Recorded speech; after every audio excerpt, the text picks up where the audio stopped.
kitab I'anatul Talibin. Tertulis di situ, yang menceritakan adalah para ulama. Ada seorang ulama besar, diabadikan dalam kitab itu, suatu malam aku bermimpi. Nih Bu, mimpinya orang soleh beda dengan mimpi kita ini. Kalau mimpi kita kan bunga tidur ya. Kalau mimpi orang saleh hampir dikatakan sebagai sebuah ilham. Di tengah malam itu aku tidur, dan ketika aku sedang tidur, datang Allah memberikan sebuah mimpi. Mimpinya apa? Aku bermimpi sesaat itu sebagian manusia dibangkitkan dalam kuburnya. Jadi dia mimpi orang yang di dalam kuburan itu pada bangkit. Ibu kalau mimpi beginian, nyamperin atau kabur? Kabur. Masa sih kabur? Di sini kuburan masih bagus. Kalau di Kebon Nanas sudah dijadiin tempat tinggal itu. Jadi ternyata mimpi orang saleh itu sebagian Allah bangkitkan dia dari kuburnya, dan aku lihat orang yang dibangkitkan itu masing-masing pada mengut sesuatu. Jadi begitu dibangkitkan sama Allah, masing-masing mengut itu. Aku nggak tahu apa yang dipungut, tapi masing-masing mengut. Namun dari sekian orang yang Allah bangkitkan, ada satu yang nggak mau mengut. Dia duduk aja. Kemudian aku datangi orang itu. Jadi didatengin Bu. Kalau ibu kan tadi kalau ada yang bangkit di kubur langsung pulang ya. Padahal yang namanya kuburan itu kan sudah alam barzakh Bu. Ya. Udah ada nggak kaitannya lagi dengan kita. Yang ibu takutin itu setan. Ya. Nabi berapa kali tengah malam itu datang ke kuburan Baqi. Jam 2, jam 3 Nabi datang. Saya tanya, orang Kobe kalau tengah malam ke kuburan enggak? Kata gue, yang ibu takutin itu setan. Ya. Ruh kalau udah masuk dalam alam barzakh, namanya juga barzakh. Barzakh itu alam mampir. Kehidupan itu ada 3, alam nyata. Kemudian di tengah ada yang namanya alam barzakh. Ibu kalau ngadep ke Pak Presiden nggak langsung bisa ngadep, ada proses dulu tuh, proses tunggu. Karena kenapa? Di screening dulu, di PCR dulu, dilihat badannya ada korengnya nggak gitu. Kan ada screening. Nah, proses screening itu yang disebut sebagai alam barzakh.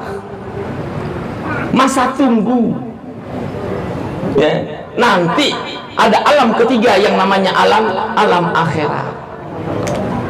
Nah, orang ulama ini sedang melihat dalam mimpinya orang itu dibangkitkan dalam kubur semuanya, dan ketika dibangkitkan mereka mungut satu-satu.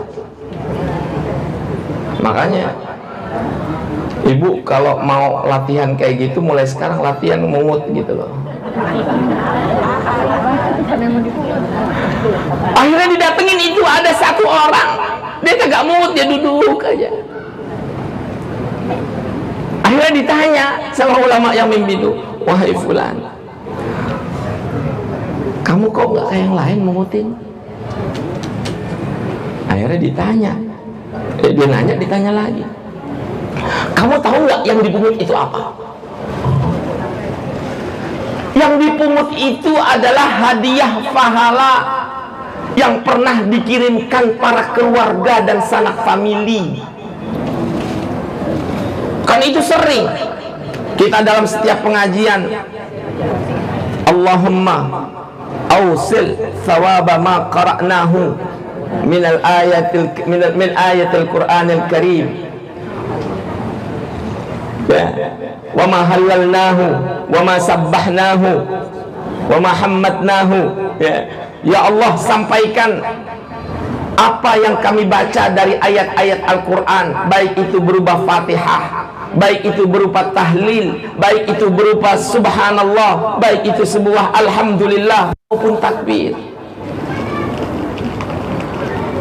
Ini kan bacaan-bacaan yang kita baca kemudian kita hadiahkan kepada orang yang kita niatkan. Pada hakikatnya itu sampai. Orang kalau kita punya duit, bagi duit orang tetangga yang susah juga bisa kan? Pahala. Kalau kita punya barang, makanan berlebih, kemudian kita kasih orang, boleh nggak? Apalagi bacaan Quran. Akhirnya dia bilang, yang duduk ini, mereka yang mengutin itu mengutin hadiah pahala yang dikirimi keluarganya. Kalau saya nggak perlu mengutin, kenapa? Saya punya anak, setiap hari dia berzikir, setiap hari dia baca Quran, dia hadiahkan Quran itu kepada saya. Jadi saya nggak perlu, kenapa? Udah banyak bingkisan saya, hadiah dari anak saya. Siapa namanya? Fulan. Dia kerjanya di sebuah pasar menjual makanan-makanan manisan. Bangunlah orang saleh itu, dicari itu. Dicari dari sekian pasar yang begitu sangat banyak orang, dilihat satu persatu. Memang ternyata ada satu anak laki-laki, dilihat mulutnya itu komat kamit. Sambil dagang coba. Sambil dagang. Akhirnya ditanya, Fulan, ya, kamu punya orang tua yang wafat? Iya. Terus mulutmu komat kamit ngapain? Aku berzikir sambil baca Quran, lantaran apa yang aku lafazkan oleh mulutku dan Quran yang aku baca, aku hadiahkan buat orang tuaku. Tuh. Jadi apa yang kita baca, apa yang kita lakukan, baik itu sedekah, kayak begini kan, haul. Rasulullah SAW ya, dalam sebuah kitab yang dikarang oleh Ali Samanhudi, An Ubadata bin Saleh, kana Rasulullah SAW zara syuhada'a Uhudin ala ra'si kulli haulin.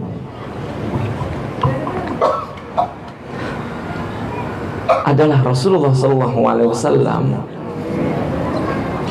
berkunjung ke kuburan syuhada Uhud di setiap awal tahun. Jadi di samping Rasulullah datang ke pemakaman Baqi doain orang yang sudah wafat, Rasulullah pun tiap tahun datang ke syuhada Uhud kuburannya, doain di setiap tahun. Ya. Jadi kenapa kok sampai ada haul di sini? Lantaran kebiasaan ini, ada sebuah kebiasaan yang baik, isinya baca Quran, isinya baca maulid, isinya ya, menceritakan amal saleh orang-orang yang sudah Allah panggil. Ini kan semuanya amal-amal saleh, gitu ya. Makanya menjadi sebuah tradisi yang baik. Nah, di saat ulama yang mimpi itu balik ke rumah, berselang 1 minggu, dia mimpi lagi yang sama. Dia mimpi lagi yang sama. Cuman bedanya, kalau yang kedua orang yang ada semuanya pada mungkin mengutin kecuali satu orang. Mimpi yang kedua, yang satu orang kagak mengutin itu ikut mengutin lagi. Ya.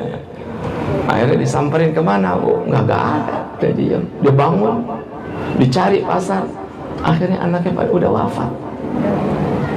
Coba, orang kalau udah wafat kan pintunya ketutup, Bu. Orang kalau udah wafat, 2 pintu yang Allah ciptakan itu sudah ketutup.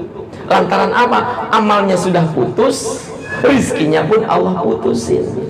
Tinggal kira-kira anaknya, istrinya, kerabatnya, keturunannya mau nggak doain, gitu.